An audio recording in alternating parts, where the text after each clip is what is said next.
Wizard Magazine number 62, October 1996 is going to be the focus of today's episode. And when you look through these pages, comics is a dead business, Jimmy.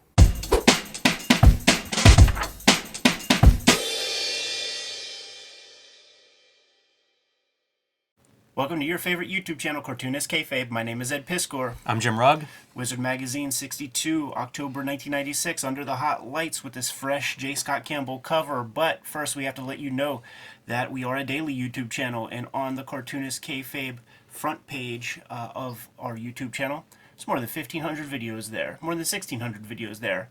Hit the magnifying glass, search for your favorite titles, check out the episodes where we cover those comics. Part of our channel is brought to you by the Cartoonist Kayfabe Patreon, and King Kayfabers on the Patreon benefit from getting access to all the videos before anybody else. They're hanging out with us in the chat room right now, watching us fiddle-faddle with our technology in order to bring these videos to you. And when we edit the vids, they get all the vids before anybody else. So when we talk about something a little bit rare, they're able to snap up the cheapest copies online. Without further ado, Jimmy, can we jump right into things, man? Check out this cover, J. Scott Campbell. It's like the first time we see him really drawing a mainstream character. Tim Townsend on the inks. I do remember, like, I consider this is the Suncoast Video era of comics. It's in my mind's eye, like that, Ghost in the Shell. There's an anime section. It's the first time you see it called anime. It was always called Jap Animation here in the States. And I bring it up because I remember seeing posters. They would have posters in the back with the cases and stuff.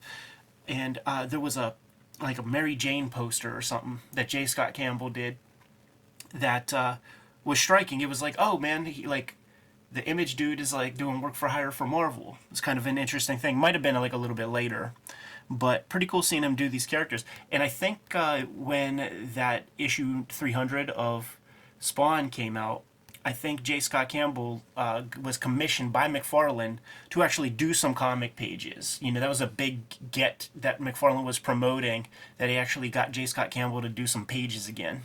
Yeah, when you think of J. Scott Campbell, maybe the biggest dude that came out of Image Comics. Mm-hmm. I was trying to inventory in my head the different artists that started there, and I feel like he might be the guy who was the most celebrated, which is really fascinating because when Gen 13 came out, it looked like it was just another one of those launch, studio books, right? Put out as many number ones as you can. But he really distinguished himself and became a fan favorite in a way that I don't know that anyone else did. Right. You ready to jump right in? Yes. This video is brought to you by the books that we make. Ed Piskor's Hip Hop Family Tree, the Omnibus, the beautiful hardcover collection of all 4 volumes of Hip Hop Family Tree, along with 150 extra pages, is now available wherever books are bought and sold. Red Room, Crypto Killers, The Antisocial Network, and Trigger Warnings, collecting the 3 seasons of Red Room. These are all self-contained stories, so you can start with any volume of Red Room that crosses your path first. And X-Men Grand Design, the trilogy trade paperback, now in stores, collecting all 3 sets of X-Men Grand Design in one handy volume. You can read the entire X-Men history in this book. My latest includes Street Angel, Princess of Poverty, and Street Angel, Deadliest Girl Alive, collecting all of my Street Angel comics, starring the homeless ninja on a skateboard. True Crime Funnies, my self-published nonfiction anthology featuring a drug cop as well as 2 wrestling stories. BW Zine, 1986 zine, celebrating some of the greatest years in comics history, and the Hulk Grand Design, my contribution to the Grand Design mythos. And now, back to our video. This is bizarre to me. Yeah. Because Marvel didn't buy Valiant or Acclaim. If that was an Ultraverse character, that might make sense. But what a strange team-up to do a video game with. Yeah, and I remember it being wild at the time because Iron Man was such an also-ran character that truly, I bet it was a super cheap license at the time, It must have been something like that, but pretty weird. Gen 13 trading cards. They're still trying to do the trading card thing. Very interesting. California Dreamin'. This is the Garib Shameless editorial. And he's talking about moving and shaking, all the events and things he had going on at was it San Diego Comic Con?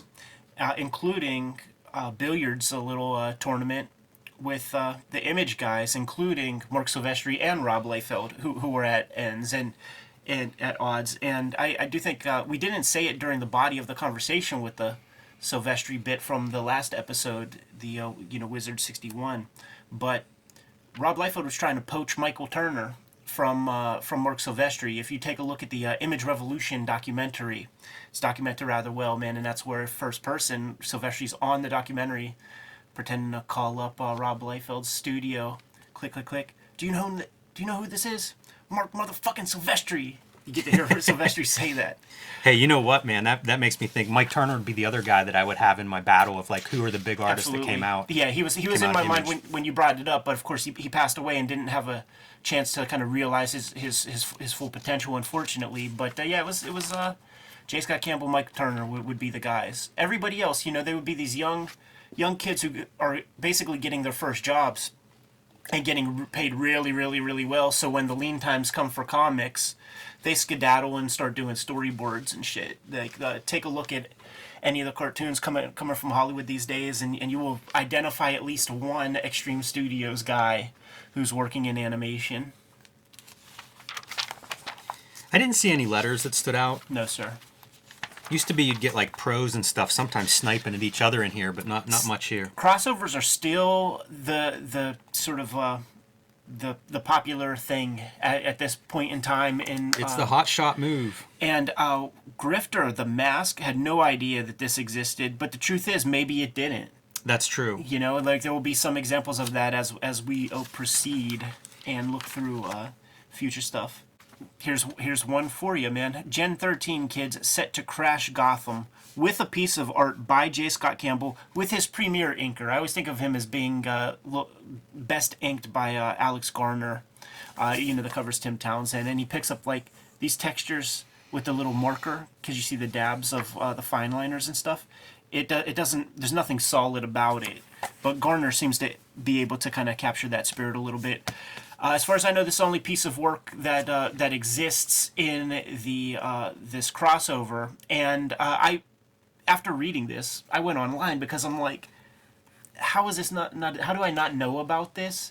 It's never come to fruition, and you could find articles like on CBR and elsewhere, kind of documenting what happened here. And essentially, what happened was that DC Editorial just wouldn't approve almost anything that Brandon Choi and the fellas were coming up with.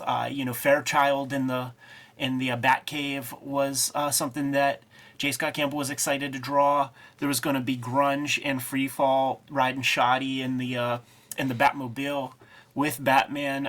They weren't approving that stuff, and then when it ultimately, That's such weird stuff to be hung up on. well, this is the stuff that J. Scott Campbell was excited to draw. Right. But basically, when the final approvals came through, there was nothing in there that he was stoked on, and just decided against it. I tell you, man, good for them to put their foot down and be like, hey, if we can't do anything that's fun, then we're out. I believe. But it just seems weird to me that Editorial is going to have a problem with this. Like, you're doing a crossover. Throw the heroes in the Batmobile or the Batcave. Like, All what that are we stuff. doing? I believe that in the articles and stuff I was reading about this, though, J. Scott Campbell is on the sly working on Danger Girl. So he chose to bet on himself and probably bet correctly. Marvel Top Cow prepare for crossovers. And some of these definitely happened, but I'm not sure it's exactly what they described. Because wasn't one of their books was going to be like an 8-issue thing? I don't know if that happened. Yeah. Yeah, 8 issues will be released weekly through December and January. Although I guess maybe that's the single issues constitute 8 total titles. I know some of those have come out. I think I have Wolverine and Witchblade maybe, or I don't know, one or two of these things. It goes to show just like really how little Silvestri really does have, because it's like, a couple Cyberforce characters. Cyblade gets 2 rounds. Ballistic gets 2 rounds. I'm not even sure who Ballistic is. Gen 13 spin-off title debuts in November. This is a Gen 13 bootleg, kind of being inspired by the Gen X zines of the day. And we did an episode featuring the Adam Warren issues. That's the interesting thing about Gen 13 bootleg is they get different creators to kind of do their own spin on Gen 13 and let it become, whatever it's going to become. Whenever I see these in the wild, I'll pull them because it's interesting to see the different interpretations. And one of the things that I definitely have pulled for a future episode, and I do think it'll be a good clickbait title, Jimmy, is Walt Simonson's bootleg Gen 13 comic. That's pretty good. There's a Kevin Nolan where he does finishes on a couple issues, maybe Dave Ross or some. I forget who the penciler is, but it's Kevin Nolan. You know, Yeah. you look at it and if Kevin Nolan's pen is on the page, it looks like Kevin Nolan art. So, yeah, it's kind of like the Legends of the Dark Knight series. Exactly. And the Buzzbox, and by the way, Jimmy, it's finally happened, the very last piece. Neil Gaiman back on Miracle Man? Maybe, as insiders say that McFarlane will resurrect the former Eclipse title in 1997 with hopes of having it written by Gaiman or Alan Moore. Also rumored are talks of a possible TV or movie deal. We've been charting it kind of infrequently when we go through these Wizard episodes. And the Miracle Man number 15 was always just an also ran book. Like when you would go to the price guide, it was always lumped in with, you know, the previous issues and the post issues. It's in this price guide that it's called Scarce, and it's now worth $12. Wow. $2.50 book. That's amazing, like how that book shoots up in price, and I used to see it as a kid.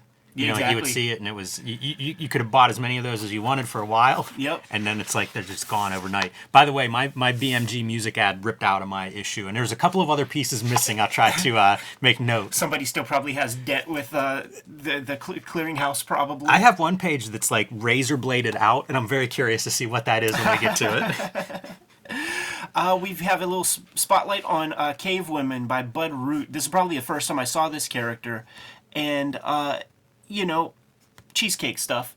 The interiors never look as good as the cover. No, of course. And he's still riding that wave. You know, he'll still show up at shows and is promoting, you know, Cave Woman comics. This one, I think I used to get Bud Root and Bud Plant confused in my head, you know, trying to figure this out. And then it always felt like this was an old series. Yeah. For some reason, and I guess it's not, you know.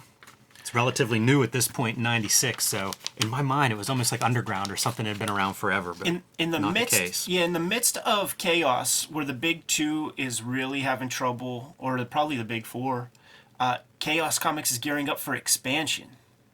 That's interesting. He's going to be having some more writers come on the scene and stuff. Polito gets a lot of... he's represented in every issue of Wizard we've been looking at in one form or another. And I remember when we talked to Quesada and he talked about Polito got kind of a Marvel Knights thing at Marvel, which I didn't remember.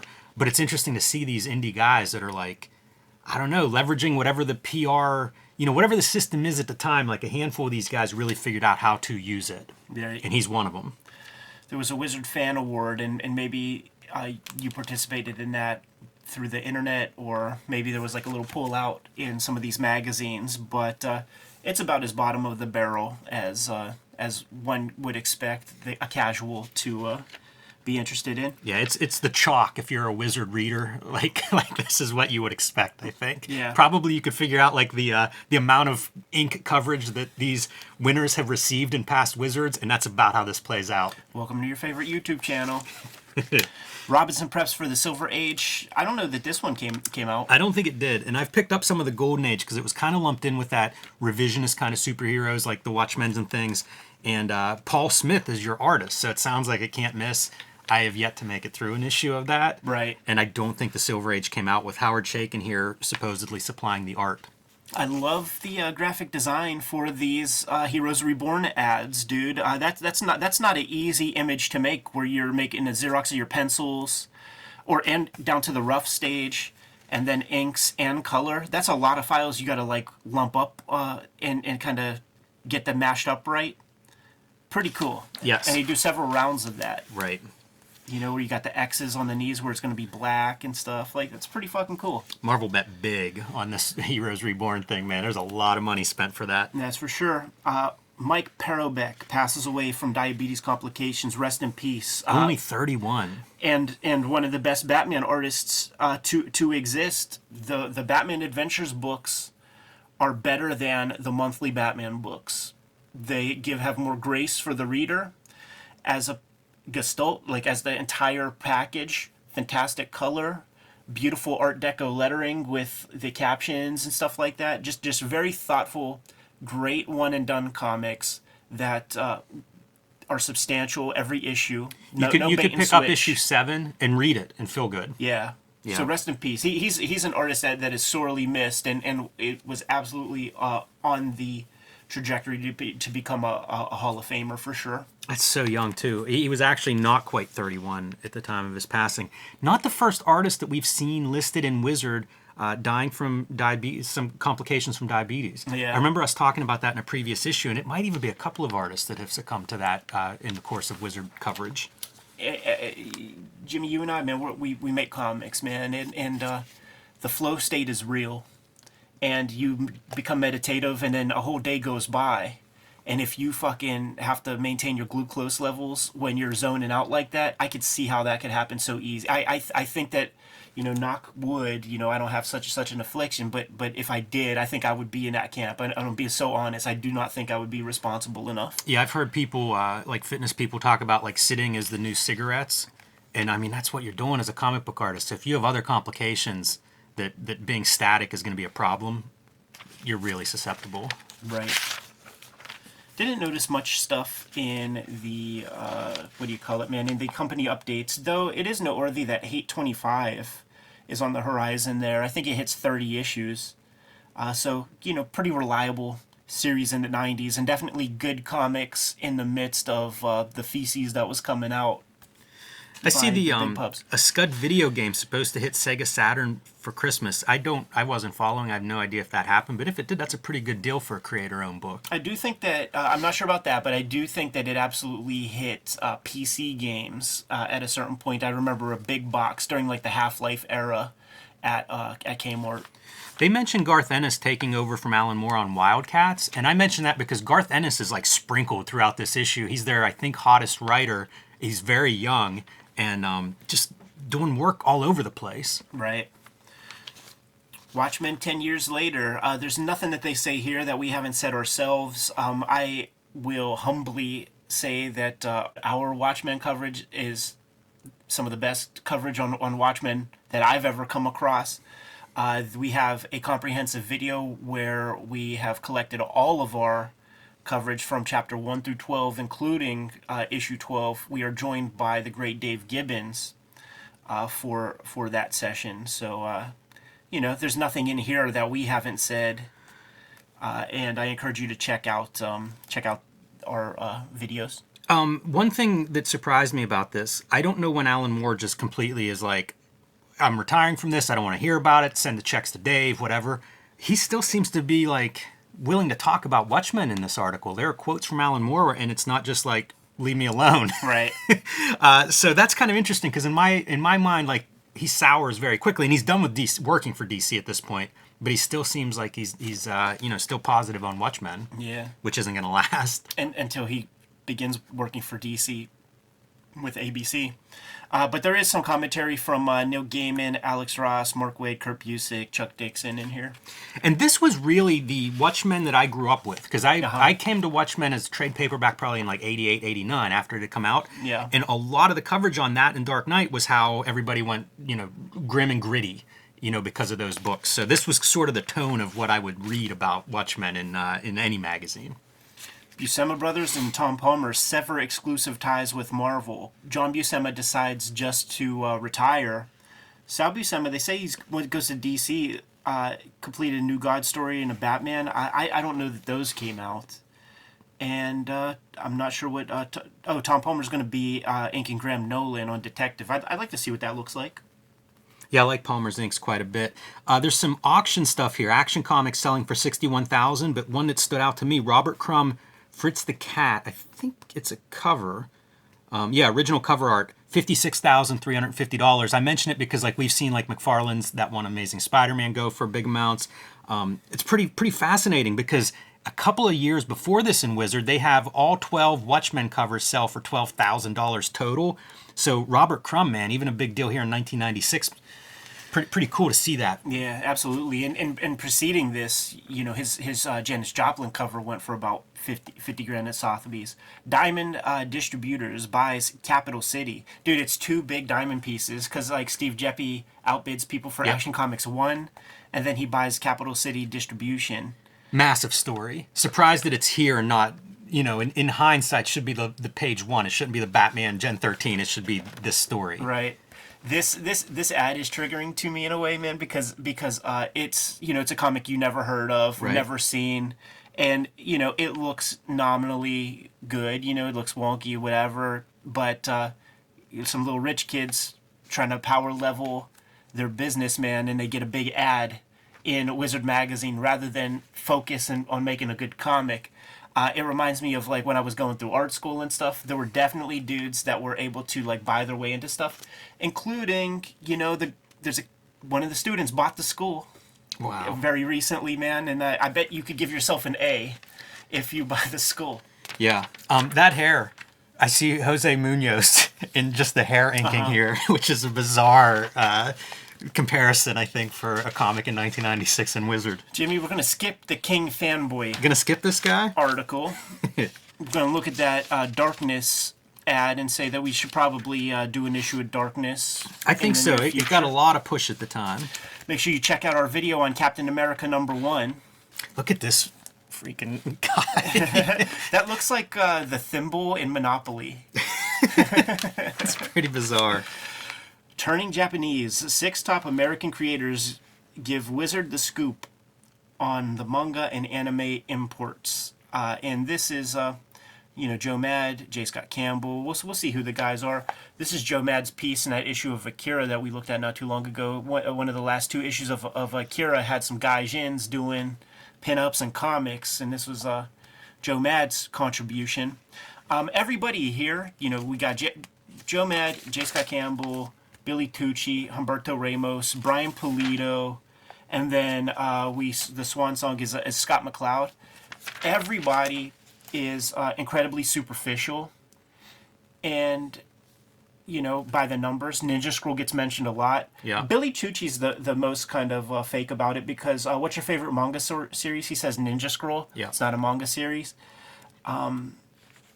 But when you get to Scott McCloud, You know what? he's deep. It's interesting to see what's available, right? Because most of the titles that people are calling out are things that were available by 1996. You know, Right. so Masamune Shirow, a lot of mentions because a lot of his stuff had been translated. Right. Gunsmith Cats gets caught out by a couple of these guys, and I mention that because I like that series, and it's another one. It's like the stuff that came out in the 90s is really interesting to me because one, its availability, but it's an odd collection of titles. You know what I mean? It's not very representative of how broad manga is, for No. sure.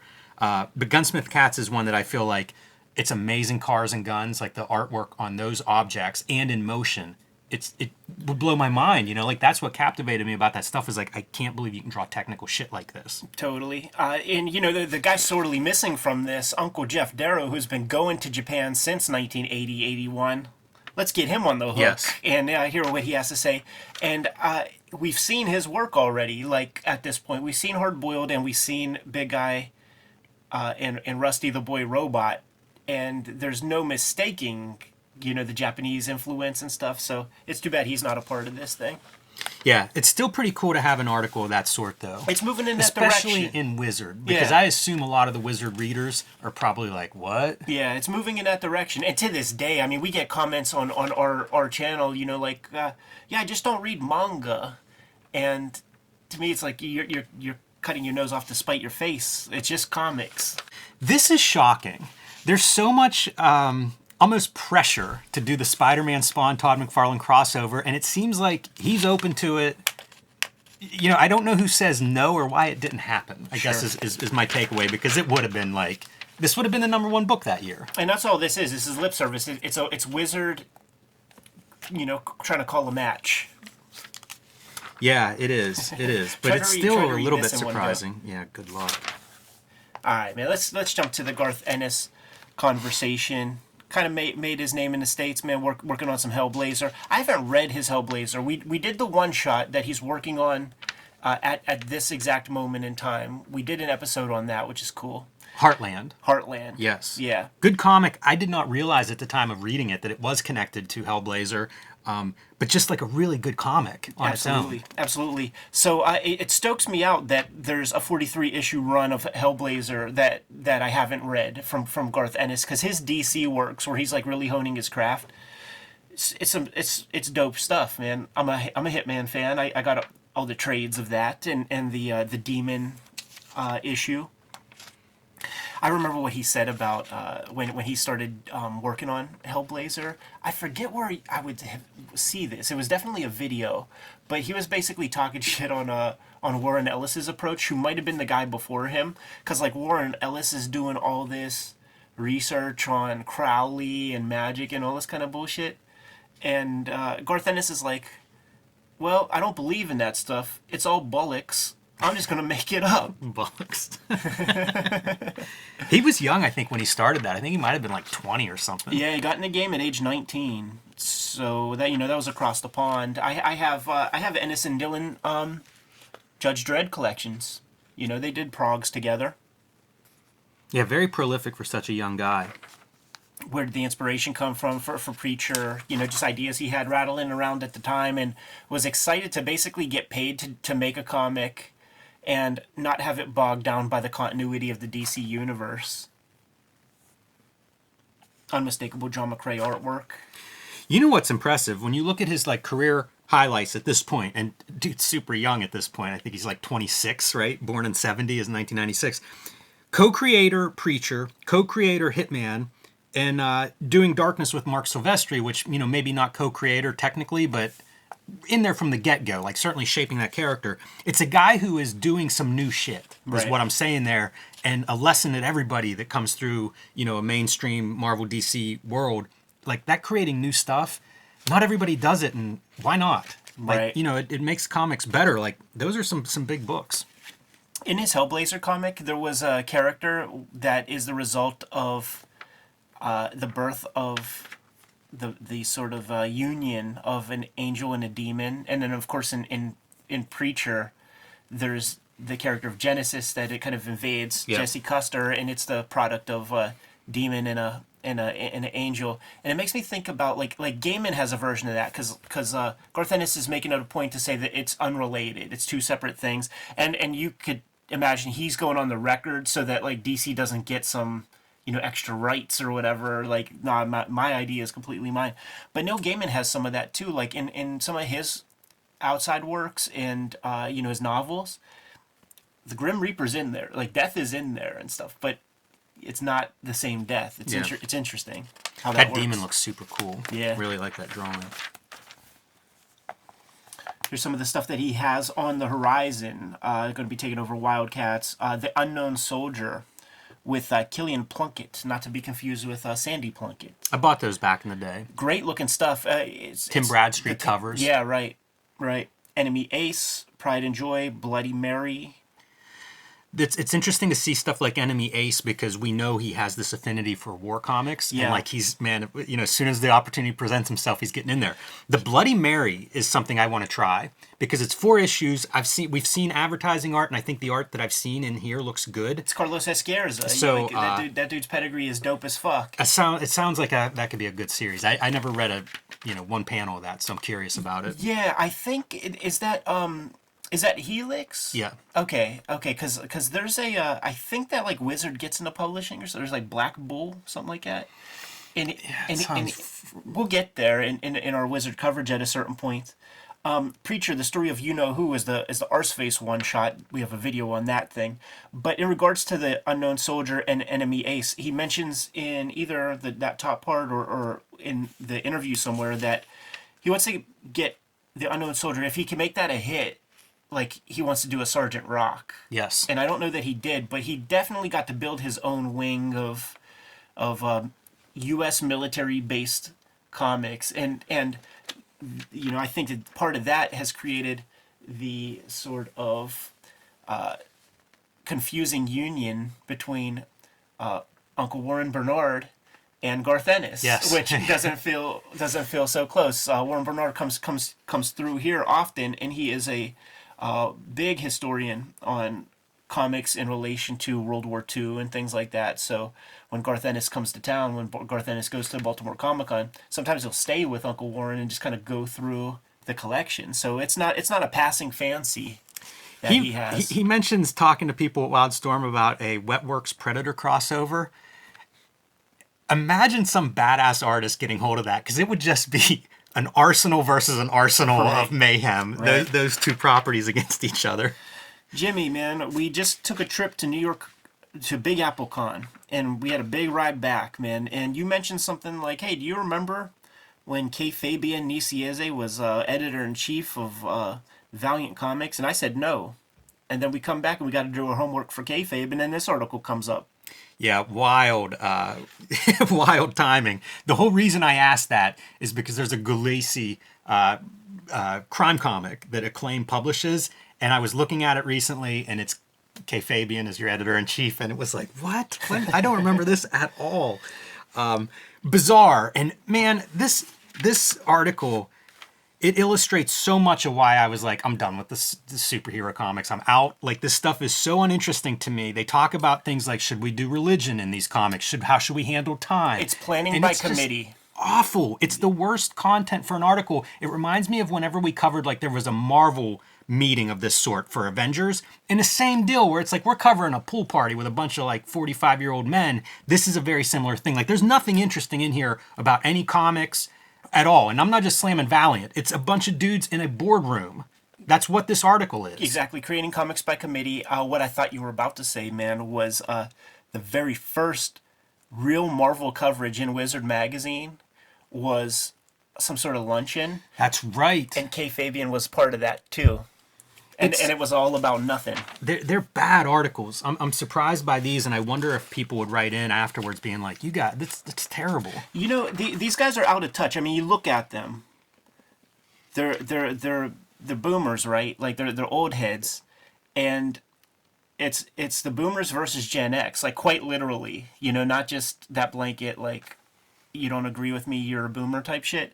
Like, these are old men who, at a time of young excitement, J. Scott Campbell, Mike Turner, even the fellas who created Image are just more exciting people. That was the other thing I took away from this. This is, all the people in this room are either writers or editors. And it's like, it's comics, dude. Yeah. You don't have one artist in that room saying like, you know what would be cool? You know what would look great? Give me some visual excitement if you're going to plan this. This is a launch for an entire company, and there's not one visual artist present. That says a lot, I think. It does, and it makes me recall the time Todd McFarlane, when he brought the guys over to DC Comics to tell them that, no, we're not coming to you either, we're going to go do our own thing. He said that DC Comics came to him with, like, you know, new proposals and stuff. And McFarlane goes, well, did you talk to any artists about, you know, these ideas? And they were gobsmacked, and he was like, okay, that tells me everything I need to know. Sayonara. It's interesting because there's a history of artists that are in editor positions like Dick Giordano, you know, a big name that comes to mind. But there are other examples of that. But then also, like, when Marvel crawls its way out of this low point in the 90s, it's Quesada. It's another artist, you know? Like, I think it's really important to have some visual artists represented in that editorial wing, and I don't know if that's the case these days. Yeah. First look, Vampirella 20th anniversary special. We're not going to cover it too much, but this Mark Texiera piece looks pretty fucking cool in this thumbnail post, and it's cool to see Rudy Nebres, man, kind of polishing off his brush and showing you some shit, because that guy is a freaking tremendous artist that sort of has never really gotten his due. Would always be in magazines. Like, I don't know that he's done much work in comic books. I think that one of his few pieces in comic books was he inked John Byrne on what really was John Byrne's first Marvel job. I have maybe a couple copies of that, so we can look at that at some point. I think he's represented in that inking book that features Steve Rude. That makes sense to me. I think there's some stuff in there. You know what does sound cool, though, in here? Like, I guess whatever this 25th anniversary, it's 4 different stories. Texera paints a reinterpretation of the first Vampy story written by Forrest J. Ackerman. So that sounds good. I would look at that if I saw it somewhere. We do have it. We did an episode. The Forrest J. Ackerman story is like 2 pages in Vampy #1. That makes sense. Yeah. There's Kevin Nolan over Michael Baer listed in there too. So like I said, if I saw this somewhere, I'd probably take a gander at it. My copy is missing our Astro City 1/2, which I don't mind seeing. It means somebody sent off for a comic, so I'm down with that. This might be the highlight of this issue for me. It's one of them. There are 2 highlights in my opinion, but basic training. This month's host, Gerhard, showing how to do backgrounds, and who better in Western comics to give you the scoop on how to draw backgrounds, and really seeing how he earns his pay with Dave Sim is a sight and a pleasure to behold. Literally planning out the rooms and stuff. I'm actually, dude. I'm pulling from this for my own works, you know, in my daily strip. Like, I want to create the geography of the girls' houses and keep that kind of accurate and things like that. So seeing that he goes to this extent, and it looks pretty well architecturally sound, you It's know, like amazing. there's Yes. straight edges, and you know, like he's definitely. It's super strong, and you see him here. He's built a model of these buildings. You know, makes me think of Seth with his buildings and stuff. Builds a model, and then you can see this is the building that he's drawing from this. Right. And he's showing up the cover of Melmoth, and you know, you could get lighting and stuff. Canadian fella from as Steve McNiven said, the arse end of Kitchener. The Melmoth cover, that lean-to is this piece right here. Like, literally, that's the model. Yeah, exactly, man. And you know, Seth builds his stuff too. So there's something up there in the water with our neighbors to the north, Jimmy. So now we're breaking things down and showing how it works within the content of the actual comic pages. So what you see here is the lettering and the characters that are sort of rooted within the picture plane, the basic eye level, and it's Dave Sim kind of just giving Gerhardt the sort of perspective at the barest sense. Yes. And now it's like, yo, Gerhardt, man, go earn your pay, man. And he does. This is your top view of how they're sitting, like which benches where they're, or which stools where they're looking, where the point of view is coming from. That's amazing. Yeah. There's I want to say it's in the Comics Journal. There's an interview with Gerhardt I had read years ago where he gets into his craft of what he's doing in these elaborate backgrounds and with this cross-hatching and stuff. And it's all really informative stuff. You know, this is a high-level craftsman. Yeah, check this out. Even the objects in Marty Feldman's hand get inked in more with Gerhardt. You know, so he's contributed even stuff that has to do with the characters. That's wild. I didn't notice that, and it makes perfect sense because he's basically handling all the non-character parts. Right. You know, and doing it seamlessly, which he talks about, you know, with a Hunt 102 Crow Quill pen, I had outlines, details, cross-hatching, trying to stay consistent with the weight and style of line Dave has used on the characters so that they blend. It's hard to believe that a 102 achieves these hatch lines. I don't get that at all. It's incredible. Like I say, the other interview I remember reading with him where he really gets into the hatching stuff. I mean, this is a guy, it's upper level craft for what he's doing here. You know, Cerebus, for all of its flaws, if you're just looking at that art, it is absolutely breathtaking. For sure. Yeah, great little feature. And that's the problem. This is why Wizard is so evil, because they'll give you this, right? Amongst all their bullshit, there should be a Spider-Man versus Spawn 5-page article. And I was here for this. Like, I'm showing up.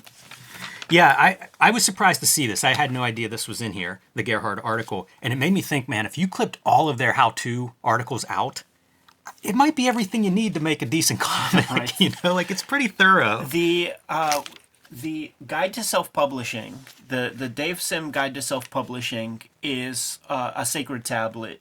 It has very crucial stuff in there. I have a copy floating I have around a here copy somewhere. yeah. That would be a Sunday video, I would think at some point, man.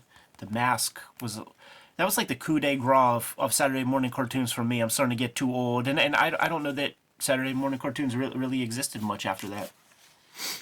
Chris Warner was supposed to do a Black Cross movie that starring Howie Long, which is amazing to think It of. makes perfect sense. It looks like Howie Long. It's perfect. It was probably Brian Bosworth that he was. Oh, that would have following. been a good one too. That would have been good. I always think of that Howie Long does that one movie. It's like Fighter, whatever, where he comes out of the lake and throws an axe at the camera. Yeah, and then that was his one shot, and then you're not going a lot back of to Fox personality. News. No, Not a lot of personality on that screen. not at all, dude. The Manga Scene, Guide to Japanese Comics and Animation, Carl Gustav Horn, taking a look at Neon Genesis Evangelion, dude. It's a phenomenon. It was mentioned here and there for a couple of years, and it's finally, like, it's completed, and it's a fucking smash. Like, it was a smash in Japan. People were already getting bootlegs and stuff. So now the American businesses that traffic in anime are bidding to try to get those American rights, and the rights are substantial. We're talking $300,000 for just the option to release it. Yeah, it's amazing. Like this is another one where the history of that, of bringing anime and manga to the States from a business standpoint, like the behind the scenes stuff, I think is just fascinating. Absolutely, man. Yeah, I will never get too much of that information. Yeah, agreed. And I think with Danica XIX, who I interviewed for her Akira documentary Kickstarter, which did come back and was successful. That's kind of the angle that she's looking at. You know, she's looking at Streamline and how does that happen. When you start to look at the early days of Akira coming to the States, Steve Spielberg and George Lucas factor into that conversation. You know, they put the first eyes on Akira and both passed. So there's a lot of interesting stuff there. You know, but preceding Streamline and those kind of places was Harmony Gold, which would be your Macross and maybe even Star Blazers and stuff. But then before that is your Kimba and your Gigantor and Speed Racer. Right. Like so I don't know the company that brought that. Maybe it was Harmony Gold. I have the Speed Racer box set, and there's a like one page about the animation coming over and how that was done. So maybe we'll have to dig that out and look at it at some point, because there's no budget for it. Right. You know, it's like hundreds of dollars an episode in terms of like having, you know, two voice actors do like every voice. Yeah. And you know, it's pretty interesting how that works. It's some ambitious fan, you know, that's a suit, but really, like in the beginning, nobody, you know, there was no budget for it or anything, which really is kicking open that door, you know. Yeah, it's cool to see Hideaki Anno mentioned by name in here. He wasn't mentioned in some of the earlier coverage, but his kind of persona is already built in, where they talk about him being such a big fanboy and going into like Ultraman poses and things like that. And of course, he has, you know, transcended anime, director of Shin Godzilla, Shin Kamen Rider, and brings all of his like young fanboy otaku energy to those films, and kind of like makes the ultimate Godzilla movie, makes the ultimate Kamen Rider flick. This is an interesting line. Most people who make anime, Anno said, have the kind of autism he himself has suffered from. Tremendously depressed guy. I think on the record, like I think he was like a virgin until he was about 40, and was just super deep, very unhealthy for a while, and sort of got better. That Pervert Club, I've picked those up in quarter bins. Will Allison, that's a name that I feel like I know, and I can't place why. But it's funny to see that here, because in my mind it's just this black and white, you know, like little indie black and white book, but apparently a little more connected to manga and anime than I realized. Right. I'm gonna put a shout out to the King Kayfabe, to the Kayfabers and the audience. This is a pretty cool contest. You're getting 20 frame pieces of original comic art, and I'm sure that these are some of those pieces. Who got that? Dude, those are nice. This is instant collection. I mean, there's an Art Adams piece that's not pictured there. Like, damn, dude. I know somebody who's listening or watching has been waiting for us to get to this episode. So put the call out, man, and have a little, what do you call it, man? Oh, you know what? Part of what the contest is, man, is the scavenger hunt. All right, I wondered why that was missing, so that explains it. So it's probably like that little Overpower logo might be part of the scavenger hunt, because here's your checklist. Dude, the list of contributors is phenomenal. Brian Bolin, Joe Mad, Bill Sienkiewicz, John Romita Jr., Jeff Smith. Like, it's really phenomenal. I don't understand how this isn't a bigger deal, because I had never heard any mention of this until now, and it's like, what a collection that is. And it was just, you know, this month's contest. You would think that there should be some kind of build-up or whatever. Bunch of A-listers right there. But what you have to do is you got to grab all of these or as many. Oh, and here it is right there. DC Overpower logo cut out from anywhere. So that's literally that previous page. That's my copy. There you go. And newspaper photo of Ted Theodore Kaczynski. So you have to like basically send a big box of stuff, and I bet you it was a little bit of a nightmare. Like, you be careful what you ask for type shit. I was gonna say it would suck to get like 1,000 of these boxes in that's the mail. That's why you don't build it up for 5 months. Yeah, I guess. There's your Mike Diodato Jr. Electra. Man, I don't like the finish of his stuff. During the Marvel era, we did a look at his more natural style from like Argentina, I believe, right? Like Brazil, maybe? Brazil. I love those comics. Look amazing, Caliber black comics. and white. gritty and stuff. Yeah, those are good stuff. Now we're getting into what Wizard really becomes, where it's promoting the toys, trading cards. They got a toy price guide. I feel like that's newish. Will Eisner trivia contest with 3 questions, Jimmy. What is the spirit's real name? Denny Colt. Where is the spirit's hideout? Wildwood Cemetery. What was Will Eisner's first graphic novel? Contract with God. There it is, man. I'm ready. All right, dude. Get these answers in the mail. Give them your address. Let me just broadcast that on the air. Look at this, dude. This is the poster. Okay, so you know what? That's cut out of mine. That's the piece that I was saying something's cut out, and that's what I'm missing. Now, this is definitely the era where Jim Lee, his influence is now closer to J. Scott Campbell's, and he's kind of modifying his style in that way. And yeah, there's a kick me sign, but that's a humorless fucking drawing. There's no life or humor to it. Wonder how busy he is at that point too, because it's also not showing off like his figure work, you know, Right. like some exciting pose for the Fantastic Four, just a bunch of headshots. Picks from the Wizard's Hat, Superman Adventures 1, written by Paul Dini, which I think is noteworthy. He's written some good comics in his day. Yeah, I think McLeod comes in on issue 2, you know, as the regular writer, but Dini launches that. You know, and they mention, if you like it, Batman and Robin Adventures, saying that like that's some of the best Batman comics being published at the time. Absolutely. Reminds me of Untold Tales of Spider-Man. Sure. Would be like the Marvel answer. Yep. Black Lamb, Tim Truman doing all the bits. And look at the design work. Like, he really has an aesthetic, you know, to the characters that he builds. He has a look to his stuff. This, I have the run of Black Lamb. It's phenomenal. And I remember when he was doing promo for it, this is where he was talking about, like, he made an argument for microns, because he was using microns to do the inking, which would be verboten, like at the Kubert School, like they would go crazy at that notion. But it introduced the idea of, at least for some of the issues, in my mind it's all of them, but like, you know, you hear the guy do some promo and maybe he just tried it for an issue or two, maybe he still works this way, but pencil it, put it on the light box, and then retool the artwork so that you fix the eyeballs that are askew and things like that, and then like working that out into the final inked piece. That was a philosophy I adopted for a little while, to just kind of try to retool the figure work, try to get it to look a little bit better. What you do is you just see your work in a sort of different lens, and the flaws pop out as soon as you look at your drawing in the mirror. Yes. This is kind of a weird piece, but to have a September 11th dropped in there, I mean, knowing what now September 11th means. I've never read Black Lamb, and it makes me really curious, because I like Truman, I like how this sounds, I like how the art that I've seen looks. So this is one that I'll probably I think I might have it, but I haven't read it, so may dig that one out. Captain America 1 getting promoted. Facts from Sarajevo. This is Joe Kubert's book.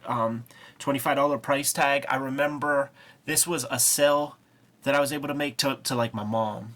I bought this book as hardcover for that hefty price. When this came, because $25 in 1996, that's different than $25 now. Mm-hmm. And I feel like it's closer to $50 like back then. So some of our heritage kind of comes from that area, and that was an easy sell to my mama. It was an interesting book. I remember Barry Windsor-Smith did a Comics Journal interview shortly after this and really was critical of it, and it kind of made me feel bad. You know, I was never able to read the whole thing, to be honest. Like maybe the first 3 chapters or something was pretty solid, but gotta give it a fresh glance. It might be interesting to revisit, having not read it in 25 years. I'll reserve saying that, but you know what you pair it up with is like Safe Area Garage Day, the Joe Sacco book. Oof. And yeah, you can see the different. You can see kind of what Barry Windsor-Smith talks about in terms of what style can do to certain series, to a story, depending on the tone of that story. Right. Not every style is suited for every story. Right, and we could, I mean, very easily, you know, you can imagine. You can't put Sergeant Rock style with the bombast and the hyperbole of that kind of comics, which Joe Kubert was doing for 4 decades at that point. And then you put that kind of finish over top of a very real event with real people and stuff, and it just there's a dissonance to that. Hellboy Wake the Devil is coming out. All of the Heroes Reborns are coming out. Monkey Man O'Brien 3, that was on my pull list. Leave It to Chance is coming out. A little bit surprised that the Heroes Reborn books don't get the spotlight in the front of this. Right. For as much coverage as they have received and as much advertising as they have purchased, I'm surprised those aren't the main feature. Yeah. Good looking artwork, as always. As always. That grand prize, I don't recognize any of these names. I don't know if any of them went on to have a career in comics, but man, that grand prize is really impressive as a painting, I think. Yeah. It looks like it pulls from like James O'Barr type style. Yeah, that would make sense. Palmer's Picks. The oasis in the middle of the fecal desert that is Wizard Magazine. And I'm betting when you said there were 2 highlights, this might be your other highlight. Yes, sir.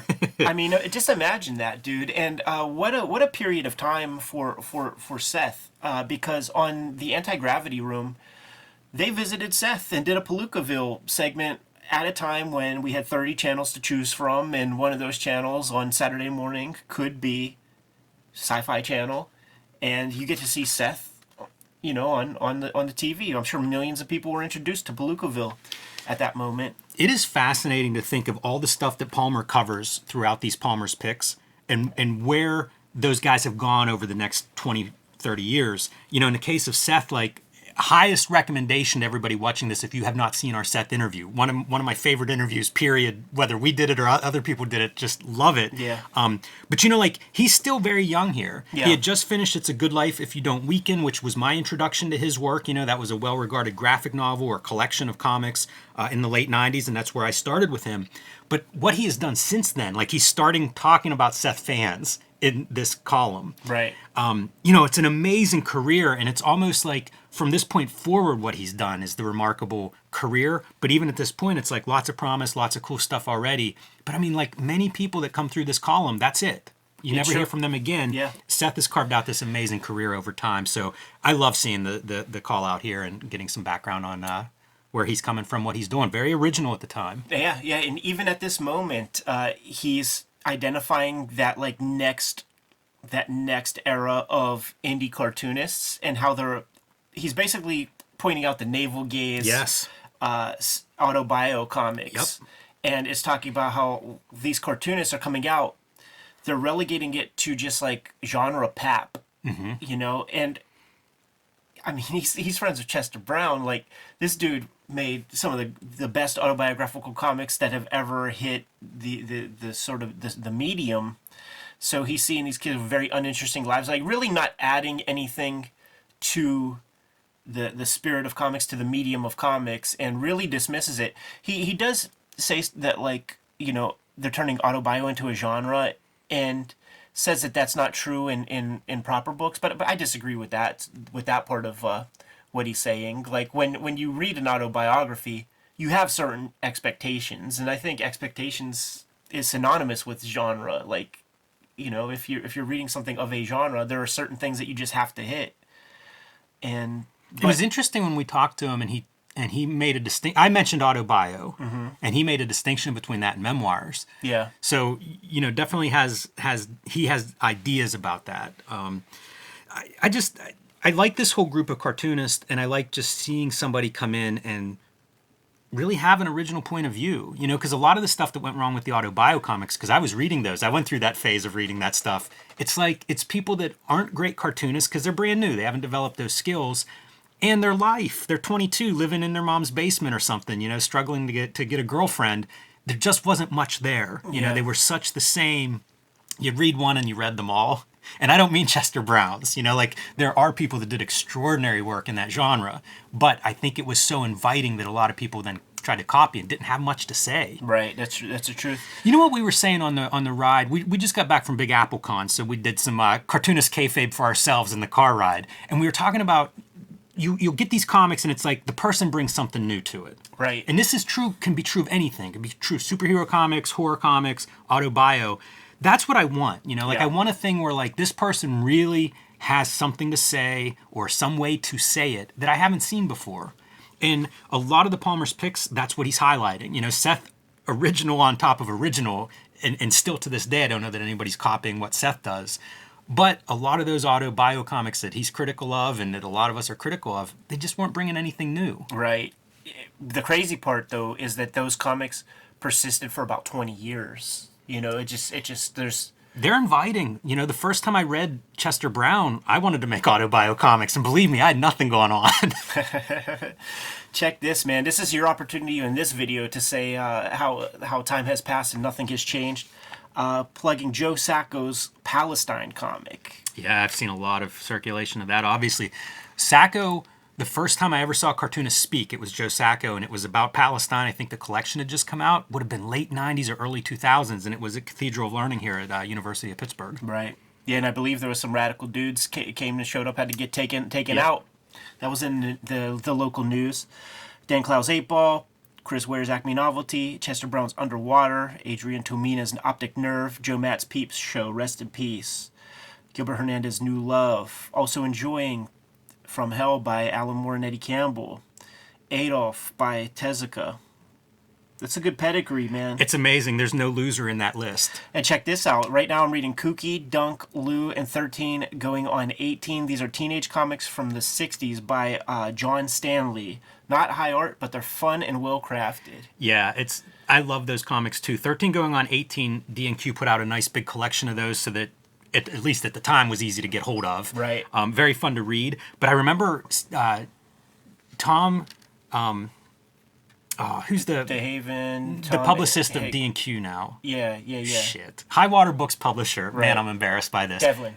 Tom Devlin, thank you. Tom Devlin did a guest editorial of Comics Journal and got like different cartoonists to write about stuff. And I believe Seth wrote about John Stanley comics in that. So that might have been my first exposure to John Stanley, which is that thing of like cartoonists talking about cartoonists is something that I always find engaging. Totally.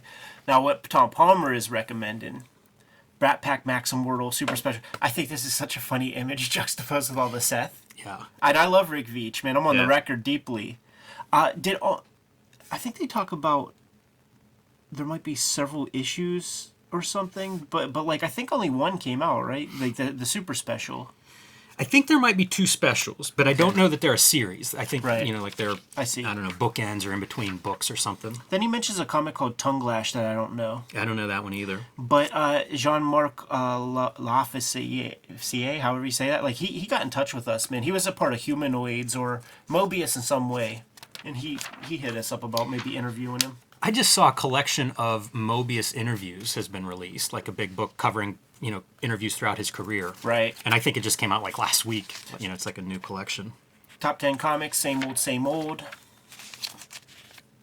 You know, I must have had this issue because I remember seeing this cover. I like that cover. I don't have that issue, but I like that cover. The interiors are like never close to match Yeah. up, unfortunately. Because like I'll see these at Ides, like in the dollar bin, and I always, you know, that first impression is a big deal, and I remember this. But when I pick them up, it's nothing to write home about on the interiors, unfortunately.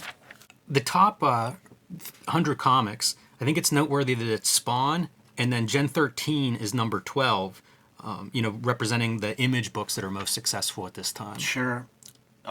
Kingdom Come number 3 squeaked in there, but it's all X titles still. Yeah. You know, like really, it's the inertia. It really is. Of the cartoon was such a phenomenon. It got so many kids into the X-Men, and I do absolutely 100% think that the function of that X-Men cartoon created comic book readers. I truly believe that. You know, that was a sweet spot for me. Like I was in school, I was around a bunch of kids, and they were picking up comics. They were picking up X books, and the X books were rife. Like you could get them very easily. Still on the newsstand. You didn't have to go to the comic shops and stuff. So this it really marks a period of time, and it's unbelievable how they squandered that.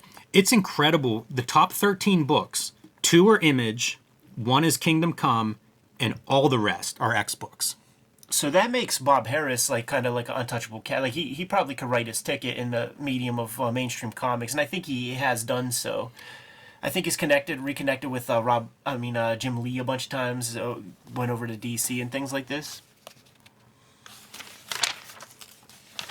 in the price guide, I do want to get on the record for the M's, man, that Miracle Man is now an expensive, like, you know, it's approaching an expensive comic, and this is something that I want to pay attention to in future conversations. Like we've tracked it before, so it is now considered scarce, and it's issue 15. So maybe even the last issue, because it doesn't have a color.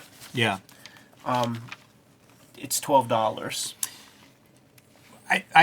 Yeah, that it's interesting to track that, and it'll be curious to see it over the coming months if it keeps going up, especially once controversy starts to rear its head with Gaiman and McFarlane parting ways. But flipping through the price guide, it reminds me, just having a bunch of these color covers everywhere, that's a big service pre-internet. Oh, absolutely, and it really, you know, they call it ad work. They call it impressions, creating impressions. Yeah. And, you know, you do enough impressions, and then it makes people more willing to buy. Or, you know, they go to Shop and Save, and then they see the thing that they saw on TV, and then they'll pick it up. Wizard worked that way for me with comics. Like, if I would see almost any of these comics from the price guide in the dollar bins, I just scoop them up automatically. It felt like they were something. Like, right. I don't remember why I need this, but... All right, let's get out of the price guide. Savage Dragon gets your character profile this month, which is kind of cool. Yeah, that's sweet. Hey, you know what? We were talking off camera about the show listing, and you said some really interesting stuff about it that I think is worth sharing. Yeah, right. So we just got back from Big Apple Con, and I've been to Big Apple Cons before this, before we did this last round, and I remembered that the way that we found out about these New York conventions was when we were in art school. We would grab Wizard magazine, and we would immediately go to the back and see which conventions were happening in the city, and then we would do those day trips, man. Pat Parnell would be the driver. Shouts to him. And I probably even have to get those, go to AAA and get the triptych so that we knew how to map our way to the joint. Yeah, it's an unsung value. Yes. You know, it's one of those things that pre-internet, it was hard to find information. So like this stuff that you think is throwaway in the back of the magazine, pretty important. Absolutely. And I for sure have gone to Pittsburgh shows based on the stuff in the back there, because it would hip you to the toy conventions too that might have Ernie Steiner or the Block family. Do you remember Patrick and Shelley Block? They drew like 10-page duck stories in like Gladstone, you know, Donald Duck comics and things. They would be at all the toy shows and Pittsburgh Comic Con. Curse of the Spawn, got that Dwayne Turner joint with like all these different always loved designs. This is great stuff to include in an ad for me back in the day. And what's interesting is like this is probably all they had when it was time to make an ad, so make hay. Yeah, I think that's probably true. How about the junk drawer, the first entry there, Batman Collected? This is a Chip Kidd book. Right. Pretty interesting. Might be the first Chip Kidd mention in Wizard magazine. Absolutely. Dude, I actually have this, man. I really do. Shit, where do I put it? But it's the Tommy Toilet ad thing. like somebody got that for me for a birthday. That's like amazing. Years ago, and it's just kind of like it's like a kind of a poster thing. A lot of sculptures. Yeah, I did not remember how popular that stuff was. Do you remember the Atari game for Superman? No. You just there are guys walking around, and presumably they're just all bad guys. Maybe it's like every dude with a derby is a bad guy, and then you could fly, and you go down and you pick them up, and then you just put them in jail. But it's just continuously that. Like there's no in my mind, there's no points, there's no boss, there's no end. You just fly, and it's also Superman, so there's no kryptonite. It's just you do that forever. Weird. Yeah. Something tells me I'm missing some nuance. But then again, it was that era. J. Scott Campbell gets the Wizard profile at the end, and he talks about his humble beginnings doing the commercial art thing for like a year. He gave himself a deadline to become a comic book artist and hit his marks. 1993 set a self-imposed deadline. At the end of 6 months, he would be working in comics. He didn't think he would fail. Just felt I had something to contribute. confident and focused, and that goes a long way to like not have a safety net creates a situation where you cannot let yourself fail, and that seems to serve a lot of people for sure. He has a lot of talk about X-Men Annual number 10. Have we covered that? Maybe in the essentials we might have looked at it. Art Adams, but is that the little baby one though? I don't know if it's the baby one or not, because Adams would do those like annuals Every for, year, yeah. But he says that was like what introduced him to comics. He was immediately hooked. And then first comic read, X-Men Annual 10. Favorite book of all time, the same. And I say all this just to say like how much of an influence you see Art Adams in the J. Scott Campbell artwork. And a good influence. I think it's some of the cartooniness in J. Scott Campbell's work comes from the Art Adams school. So pretty good. Yeah, this piece right here even shows off some of the things that J. Scott Campbell brought to the table that the other Image guys didn't. Literally facial expressions. It's not the grimace, it's not the smile, it's not the mouth closed or open. Agreed. It's got some facial expression to it. We looked at, if you type in J. Scott Campbell's name into our search field on the Kayfabe channel, we did a video where we're like, we'll never forgive J. Scott Campbell for this. And it was, somebody sent us the Nintendo Power where the contest winner for Invent Your Own Video Game was announced. And it was a young Jeffrey Scott. Looked like a young Alfred E. Newman at the time. He didn't have this 90210 Sulot haircut. But you get to see some glimpses of that artwork inside, and it was full-bore Art Adams style with the inking and all of that. And I think 23 at this point. Amazing. That's probably, it's I always make a big deal about like how many of these people we see at shows that are like 19 and their first comic and it looks great, right, and they're so young. But like J. Scott Campbell's one of those dudes, He levels up a lot. Favorite work of my own, Gen 13 number 3 miniseries. Really felt made a huge jump artistically from the first 2 issues, and I completely agree. Like when you go through that, and you know what, we could probably do an episode where we go through the 4. I have it in trade paperback. Yeah, I think I have the whole miniseries. But issue 3 is Pit. Yes. And so you gotta step up your anatomy game whenever you're drawing Pit. I think Pit might be number 3 in Cyberforce as well. Yeah. Everybody would have Pit guest star. Yeah, right. And I think he was introduced in Youngblood number 3 and with the backup feature. I think you're right. Yeah. It Amazing. was Shadowhawk number 2 and then Pit number 3. Fantastic. Comics is in a death spiral, ladies and gentlemen, and I think Wizard illustrates it pretty well. Like, they're doing everything they can to try to give it a shot in the arm with these crossovers and things, but it's only going to get worse. Yeah, it's like it's harder and harder for them to get that lightning in a bottle, that thing that is popular with comic readers. I don't know that anything is. It's bits and pieces.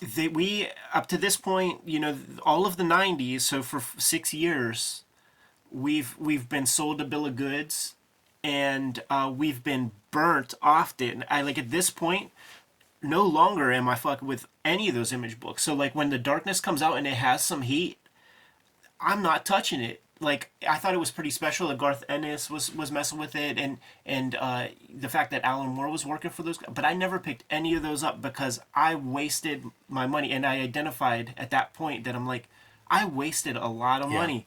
I'm grabbing Complete Crumb comics at this time. That's the thing. Once you start expanding, like maybe you start buying manga at this time, you start looking at these Stray Bullets and these indie comics, like it really does, to me at least at the time, because that was my trajectory. Mm-hmm. It really did change. Like, what are you getting with your Image comic? And it was not much compared to say a complete story and something else. I went to the comic shop every Wednesday, even while this stuff was going on. I was still picking up Wizard, through inertia. Methadone stage, I call it. But I wasn't picking up much new work, and that gave me that opportunity to build the 8 balls, catch up to 8 Ball and Hate Comics and all of that stuff. Start piecing together my Love and Rockets collection, fill in those back orders, because like at this point, beyond the shadow of a doubt, Bill Boychelle, proprietor of Copacetic Comics, divested BEM, and Phantom of the Attic absorbed all of his backstock. So this is 2 Phantoms of the Attics ago, where it was the real little spot, and that back section was the Oasis. That's where I stayed. I was still too shy to grab the collection of Pussy. You know, because like I remember seeing that all the time. Pusey, real big, you know. But I got those 8 balls and Silly Daddy, Joe Chiappetta. Yeah. You remember that dude? Yep.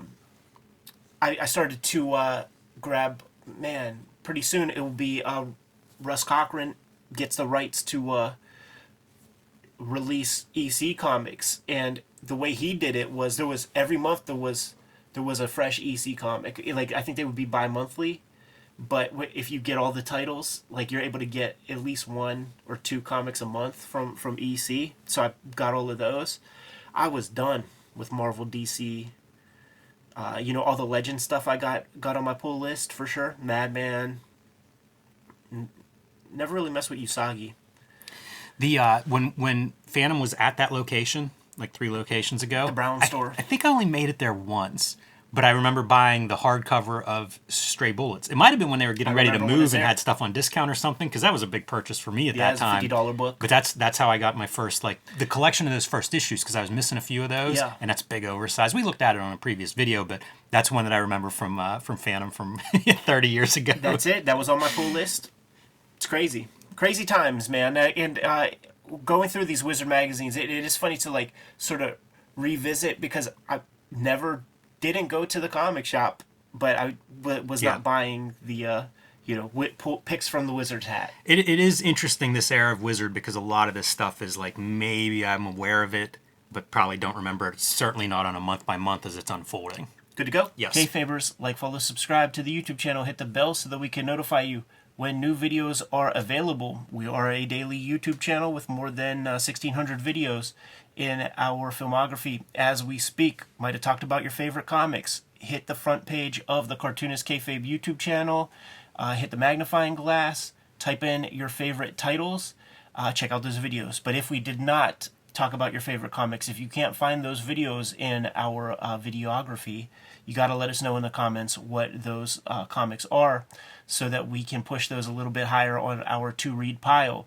We have a Patreon out there, and the King Kayfabers on the Patreon mitigate the kayfabe effect by getting all the videos before anybody else. But there are several levels of support on the Patreon.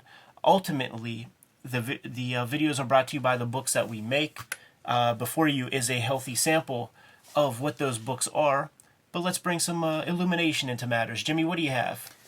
Hulk Grand Design is still available in the wild, but sold out at the publisher level. So pick up Hulk Grand Design if you haven't already. This is my contribution to the Grand Design mythos, and one of the nicest books that I have made.